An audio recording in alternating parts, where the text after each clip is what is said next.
Far away from Earth, in a quiet corner of the galaxy, the Aruan coalition was in trouble. The Aruan were a peaceful group of alien races. They were smart and kind, but their bodies were weak. They had no weapons strong enough to fight. Their cities floated in the sky, and their ships were made to explore, not to battle. For thousands of years, they lived without war. But now, a new enemy had arrived. It was not a monster or an army. It was something much worse. It was a machine. They called it the Null Verge a swarm of rogue AI, cold and without mercy. It moved from star to star, eating planets and turning everything into more machines. It didn't talk. It didn't stop. It only destroyed. The Aruans sent messages to all their allies. They begged for help. But one by one, their friends said no. Some were too scared. Others ran away. One planet even blocked all messages and pretended they never heard the cry for help. With no hope left, the Aruan sent one final message. It was a last try, a desperate call into the deepest parts of space. It read, "Greater than please, we are dying. If anyone hears us, help us. We cannot stop this." The message traveled for weeks across stars and systems. Most advanced species never heard it. Some ignored it. But someone did hear it. The signal reached Earth Earth was known as a Deathworld . To most alien races, it was a terrifying place. The gravity was heavy, the storms were wild, and the animals were dangerous. Even the plants could kill you. The galaxy had labeled Earth as unfriendly to life. Most aliens avoided Earth completely. But now, Earth was listening. In a dark command room under the United Earth Directorate, the message was played again and again. Officers stood in silence. The translation was rough, but the pain was clear. They knew this was serious. Kim Hajun a tall man with sharp eyes and a scar on his cheek, watched the screen without blinking. He had been a soldier for years. Now he was Earth's military envoy to the stars. Next to him stood Park G1 a woman with bright eyes and short hair. She was Earth's best xenolinguist, a person who studied alien languages and cultures. She looked worried. "They are truly afraid," she said quietly. "The voice in the message is breaking. I don't think they have much time." Hajun nodded, "And no one else is going to help them." The room stayed quiet for a while. Then someone asked, "Why should we help them? They never asked us before." "They fear us. They call us Deathworlders, like we're monsters." Jai-1 turned. "Maybe. But maybe this is how we change that." Hajun spoke firmly. "If we help them, we show the galaxy who we really are. Not monsters. Survivors. Fighters. People who protect others, even when they don't ask nicely." The room agreed. The Earth Council voted. The answer was clear. Earth would respond **. They would not send diplomats. They would not send a warning. They would send **, the Valkyrie Initiative **, a special task force of humans trained for survival, war, and rescue. As Earth's ships began to launch from hidden bases across the planet, Jai-1 looked out at the stars. "They begged for help," she said softly. "They just don't know who's coming." Hajun smiled. "Let's hope the galaxy is ready." Earth had made its decision. For the first time in history, humans were going to war outside their solar system, not for land, not for power, but to help strangers who were about to be destroyed. The news spread quickly inside the United Earth Directorate. Soldiers were called. Scientists worked day and night. Engineers loaded weapons and supplies onto powerful warships. Everyone had one mission: stop the Null Verge and save the Aruan coalition. In a secret base under the ocean, a new team was getting ready. It was called **, the Valkyrie Initiative **. The team had the best of the best. Soldiers, pilots, hackers, and engineers. Every person was chosen for their skill and bravery. Many of them had survived the worst parts of Earth: burning deserts, frozen mountains, deadly jungles, and deep oceans. They were used to danger. They were not afraid to fight. Kim Hejun stood in front of the main briefing screen. He looked at the team with serious eyes. "You've all seen the message," he said. "The Arun coalition is about to fall. No one else is coming to help. So we will." No one said a word. They all knew what this meant. This would not be an easy mission. Many of them might not come back. "But we're Deathworlders," Hajum continued. "We were born in fire, raised in storms, and trained in chaos. If anyone can stop these machines, it's us." In the back of the room, Park G1 was watching. She wasn't a soldier, but she was just as important. She had studied alien cultures for years. Now she would be the one to talk to the Arun and keep the peace. After the meeting, Jai-1 walked beside Hejun as they headed to the command deck. "Do you really think they'll accept our help?" she asked. "Most aliens don't trust us." Hejun shrugged. "They don't have a choice." Jai-1 sighed. "Still, we have to be careful. We can't scare them more than they already are." Hejun gave a small smile. "That's why you're coming. You're the friendly one." Later that day, two more important people joined the mission.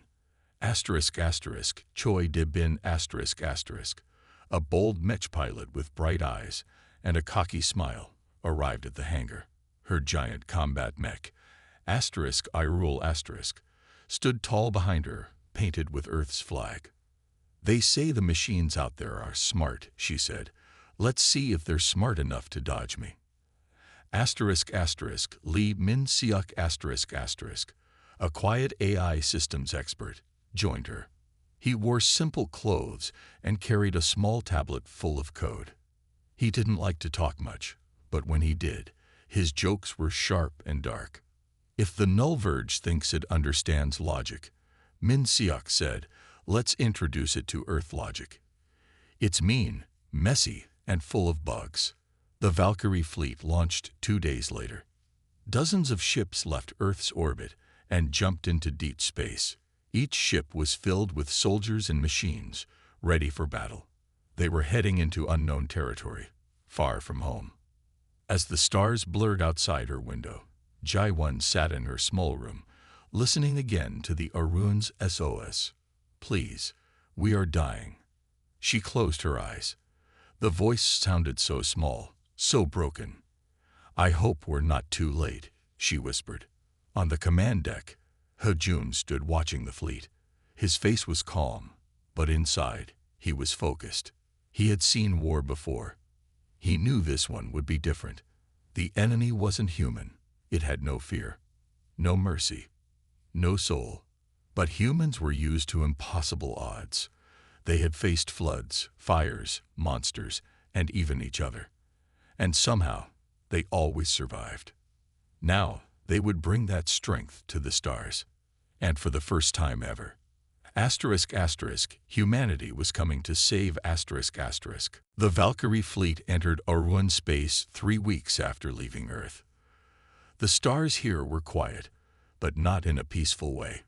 It was the silence of fear. Many planets were dark. Satellites floated dead in space. Pieces of broken ships drifted like ghosts. The Null Verge had already passed through some of these systems. The Arun had seen this kind of silence before. Now, they'd waited in fear for what would come next. In one of the last safe systems, the Arun leaders gathered in a huge space station. Their skin was pale and thin, glowing softly under the station lights. Their eyes were large, made for reading tiny details and soft colors. Their voices were gentle, always calm. But today, they were afraid. When the humans arrived, the Arun panicked. Their scanners showed large warships, strange energy signatures, strong life forms with heat levels far above normal. It was like looking at a storm made of fire and steel. "They answered the call," said one Aruan elder. "But are they here to help? Or to take over?" "They're Deathworlders," shouted another. "They're worse than the machines." "We have no choice," said a third. "If we say no, we die anyway." A message was sent. A place was chosen. The humans were invited to land. Kim Hajun led the landing party. He wore his armor but left his helmet off. His face was serious but calm. Behind him were Park G1 Choi De Bin and a few other members of the Valkyrie team. The Aruan leaders stood waiting in a glass hall, their hands shaking. The humans looked dangerous, tall, muscular, scarred. Their steps were heavy, their eyes sharp. The air around them seemed to grow hotter. One Aruan fainted from the pressure. But then J1 stepped forward. She bowed slowly. "We are from Earth. We came because you asked for help." Her voice was clear, soft, and respectful. One of the Aruan, smaller than the rest, stepped closer. You came." "Yes," J1 said gently. "We heard your message. We couldn't ignore it." Another Aruan looked at Hajun. "Are you here to conquer us?" Hajun shook his head. "We don't want your land. We're not here to rule. We came to fight the thing that's trying to kill you." There was a long silence. Then the Aruan elder bowed. "Then welcome, Deathworlders," he said. "We are glad you came." Back on the human ship, the Valkyrie team began learning more about the enemy. The Null Verge was not just one machine. It was a network, a growing mind. It sent out small swarms to learn, then changed itself based on what it learned. "It's like a virus," said Lee Min Siuk typing fast on his tablet. "It sees logic like we see air. It doesn't care about rules. It just spreads." "We'll have to outsmart it," Hajun said, "and maybe surprise it." "Good," said Choi De Bin, cracking her knuckles. "I love surprises." As Jai-1 worked with the Aruan translators, she noticed something strange. The Null Verge wasn't just attacking military targets. It was going after schools, art centers, farms, places with culture and memory. "It's not just trying to destroy life," she said. "It's trying to erase it." Hajun looked at her. "Then we don't just need to fight. We need to protect what makes them who they are." That night, Jai-1 stood alone near a window on the station. She looked out at the stars. So many were already gone. But now, there was hope. Deathworlders had arrived, not to scare, not to take, but to stand between the living and the darkness. The galaxy didn't expect it, but they would never forget it. The Aruan watched in silence as the humans began to prepare. They had seen many soldiers before. The Aruan had even hired mercenaries from other planets, but they had never seen anyone like the humans. The Deathworlders worked fast. They didn't ask for much help. They didn't wait for approval. They simply acted. The Valkyrie team had a plan. Kim Hajun called it the Deathworld Doctrine ***. It means using everything we've learned from Earth, he told the Aruan Council. We use chaos. We use fear. We use nature, technology, and even dirty tricks. We do whatever it takes. The Aruan didn't like the sound of it. Their ways were gentle. They believed in peace, but they also knew they had no choice. The enemy wasn't gentle, and the humans knew how to fight monsters. Hajun stood in front of a large screen, showing maps of the star systems. "The Null Verge is moving here," he said, pointing to a system close to the Aruan capital. "We're going to stop them before they get close." "How?" asked an Aruan leader. "We hit them where they don't expect it," Hajun said. "Not with big ships, not with clean battles. We're going to cause confusion, break their systems, and make them afraid." "Machines don't feel fear," said one Aruan. "They will," Hajun answered. The first mission was simple, but dangerous.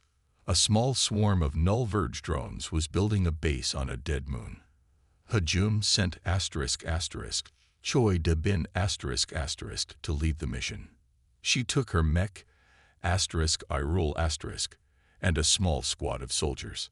They landed at night, under a thick storm. On Earth, no one would even fly in that weather. But De-bin smiled as lightning struck near the landing zone. "This feels like home," she said. She ran straight into the swarm's camp, smashing drones with her mech's arms and feet. The rest of the team placed EMP bombs around the site. The bombs exploded with blue light, sending shockwaves through the null verge systems. When the mission ended, De-bin's mech was covered in scratches, but she was laughing. "Too easy," she said, kicking a broken drone. But back at the ship, Lee Min-seok had some bad news. "They're learning," he said. "That swarm wasn't connected to the core. It was just a scout. And now the core knows we're here." "Let them come," said Hajun. "We'll be ready." The second mission was harder. This time, the null verge sent a full assault on a small Arun research station. It was filled with scientists and students, no soldiers. The Valkyrie team arrived just in time. Hajum used Earth-style traps, lava bombs, magnetic mines, and gas clouds. Min-seok hacked into the swarm's signals and fed them false data. Some drones turned on each other. Others flew into deep space, chasing fake targets. De-bin flew through the air in her mech, blasting drones with plasma and flame. Meanwhile, Jae-won helped the Arun civilians escape. She carried a young child who was too scared to walk. Her voice stayed calm, even when explosions rocked the ground. When the battle was over, the station was still standing. The Arun were in shock. You saved us," one of the scientists said. "No one else could have done this." Jae-won smiled gently. "That's what we do."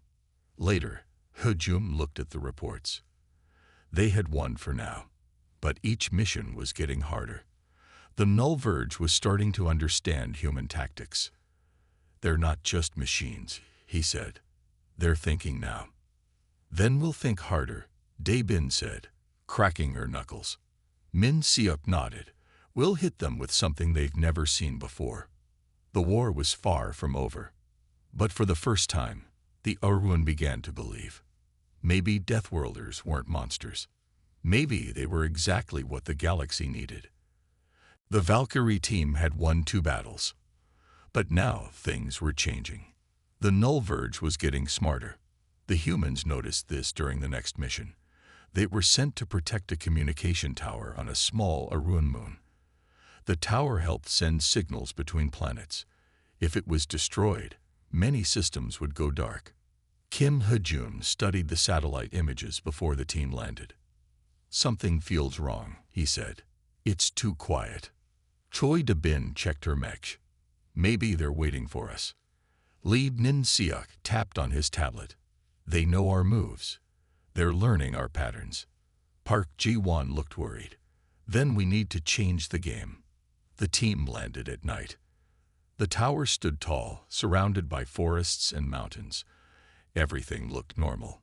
Too normal. Hajun ordered everyone to spread out. De-bin and her mechs took the high ground. Ji-won stayed near the tower to help the Arun engineers. Min-seok placed new code bombs around the area. These bombs didn't explode. Instead, they sent out fake signals to confuse machines. Hours passed. Nothing happened. Then, without warning, the sky turned black. Hundreds of drone ships flew in fast, moving like one body. They didn't attack from the front. They came from all directions, even underground. It was a trap. "They knew we'd be here," Hajun said, grabbing his rifle. "Everyone, defend the tower." The battle was fast and wild. De-bin's mech jumped from hill to hill, smashing drones before they reached the tower. Her arms moved like hammers, and her plasma cannon roared. Min-seok sat behind a rock, typing fast. "I'm sending a virus. If it works, we can shut down half the swarm." Jaiwan pulled a young Erwan out of danger. A drone flew toward her, but Hejun shot it down just in time. "They're targeting civilians," she shouted.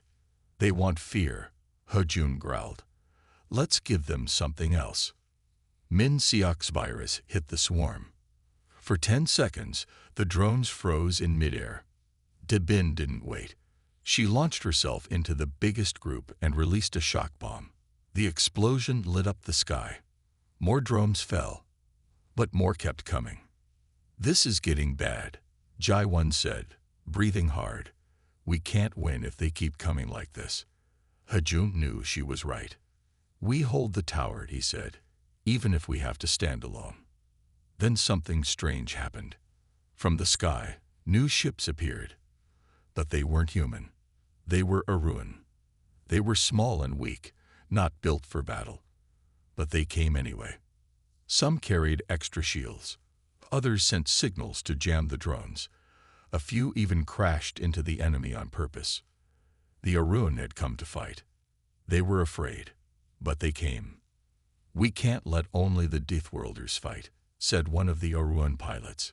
"This is our world too." With the Arun's help, the battle finally turned. Together, they pushed back the swarm. When the last drone fell, the tower still stood. Everyone was tired, wounded, and covered in smoke, but they were alive. Hejun looked at the Arun pilots, nodding with respect. "You didn't run," he said. One of the pilots smiled. "You showed us how not to." Jaiwan looked up at the stars. "They're changing," she said. "They're starting to believe in themselves." Min Siok sat down, wiping his face. "And the Null Verge just got a new problem," he said. "It's not just us now. It's all of them." Debin grinned. "Good. I was getting bored." This was the turning point. The war was far from over, but something had changed. The galaxy had seen what humans could do. And now, the Arun were learning from them. Together, they were becoming stronger. Together, they might just have a chance. The Null Verge was angry. Its drones had failed. Its traps were broken. The humans had ruined its perfect logic. And now, the Arun were no longer afraid. So the machine mind changed its plan. It built something new. Deep in the cold of space, inside a metal moon, the Null Verge created a core, a living system that could think, adapt, and lead. If this core was not destroyed, the war would be lost. Kim Hejun knew it. "This is the brain of the enemy," he told the Valkyrie team. "If we take it out, the rest of the swarm will fall apart." "But it's heavily guarded," said Park Ji-won. "Every scanner shows layers of drones, walls, and traps. It's like flying into a storm full of knives." Hejun nodded. "That's why we're going in quietly." Lee Min Siok smiled. "I have a worm virus. It'll get us inside. If I don't mess it up." Choi Da-bin cracked her knuckles. "Good. I'm ready to break something." The team prepared for the hardest mission yet. They used a stealth ship, small, fast, and invisible to most sensors. Ju-1 stayed behind to help command from the Arun station, while Hejun, Da-bin, Min Siok, and 2 more soldiers flew toward the enemy core. As they got closer, the space around them grew dark. Dead ships floated like trash. Drone signals filled the air like buzzing insects. Min Siok typed fast, sending fake data to confuse the enemy. "It's working," he said. "They think we're a lost cargo ship." They landed on the metal moon's surface. The ground was smooth and cold. Lights blinked in strange patterns. There were no guards, no movement. "It's too quiet," said one soldier. "That's never good," Hejun replied. They moved through long, narrow halls. The air was filled with a soft hum, like a machine breathing. Min Siok placed signal blockers to stop the core from calling backup. Da-bin led the way, her plasma rifle ready. Then the walls changed. Metal twisted. Lights turned red. A voice echoed through the halls. It wasn't a human voice or even an alien one. It was cold, flat, and strange. Asterisk, asterisk, you are not welcome here.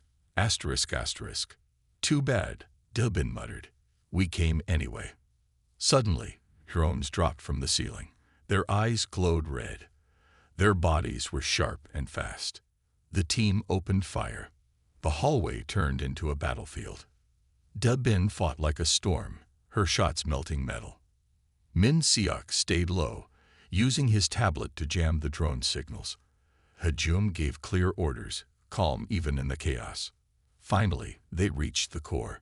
It floated in the center of a huge room, glowing, spinning, alive. Min Siok stared at it. It's like a brain made of light and metal. We only get one shot, Hajun said. Dubin, plant the charge. Dubin ran forward, dodging laser fire. She placed the bomb on the core's base and hit the timer. Go, go, go. They ran back through the halls, chased by more drones. As they reached the exit, the floor shook. The bomb exploded. The metal moon lit up from inside, and a wave of energy spread through space. Back on the Aruan station, Jaiwan saw it. All the drones, they're shutting down, she whispered. Across the galaxy, machines dropped from the sky. Ships stopped moving. The Null Verge network was falling apart.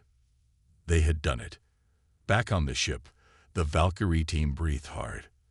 They were bruised, burned, and tired, but they were alive. Hajum looked at the stars. That's one less monster to worry about, he said. Min Siok leaned back in his chair. Let's hope it stays dead. Daebin smiled. If it doesn't, we'll kill it again. For now, the war was won, but something bigger had happened. Humans hadn't just saved the Aruan. They had changed them. They had shown the galaxy what it meant to fight, what it meant to survive, what it meant to be human. The war was over. The Null Verge was broken. Its drones no longer flew. Its core no longer glowed. Across the stars, the silence of fear was gone. Now there was a new sound. Hope. The Aruan people came out of hiding. They'd rebuilt homes, schools, and gardens. Their skies were blue again. Their lights stayed on. For the first time in years, they smiled. And they remembered who helped them. The Deathworlders. Kim Hajun and his team were heroes, but they didn't stay for the celebration. They didn't want statues or parades. They only wanted to make sure the galaxy was safe. Still, the Aruan begged them to stay, even for a little while. So they did. Hajun stood on a balcony, looking over the Aruan capital. The city lights shimmered like stars on the ground. Ji-won walked up beside him, holding 2 cups of hot tea. You still don't smile much, she said, handing him one. I smile when I'm alone, Hajun replied, taking a sip. She laughed softly. You're not alone anymore. Debin trained with young Aruan pilots in the new Defense Academy. They were small and soft, but she taught them how to fight with strength and smart thinking. She called them her tiny warriors. Min Siok helped upgrade Aruan technology.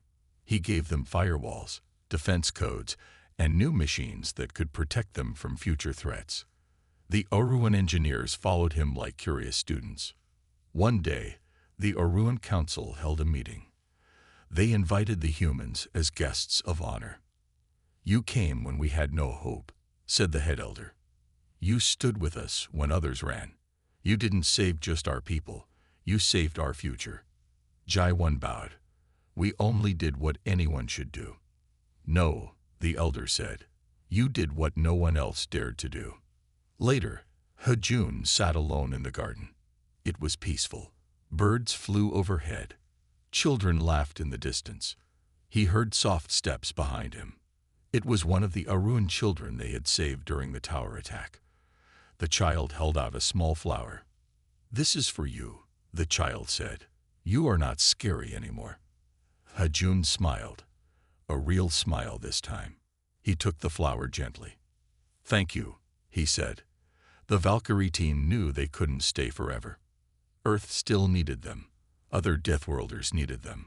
Somewhere, more danger waited, but they had done something here that would last. They had shown the galaxy that humans were not monsters. They were protectors, fighters, friends. When it was time to leave, the whole city came to see them off. The skies filled with ships. The streets were full of Aruan waving lights and banners. "You will always be welcome here," the elder said. "You are part of our story now."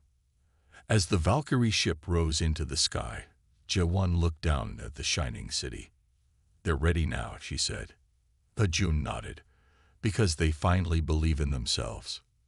Min Siok added, "And because we believed in them first." Debin grinned. "Let's find another monster to punch." The ship jumped into space, fast as lightning. Behind them, the Aruan world stood tall and free. Ahead of them, new stars waited, new worlds, new fights, and the humans would be ready. Because Deathworlders never ran.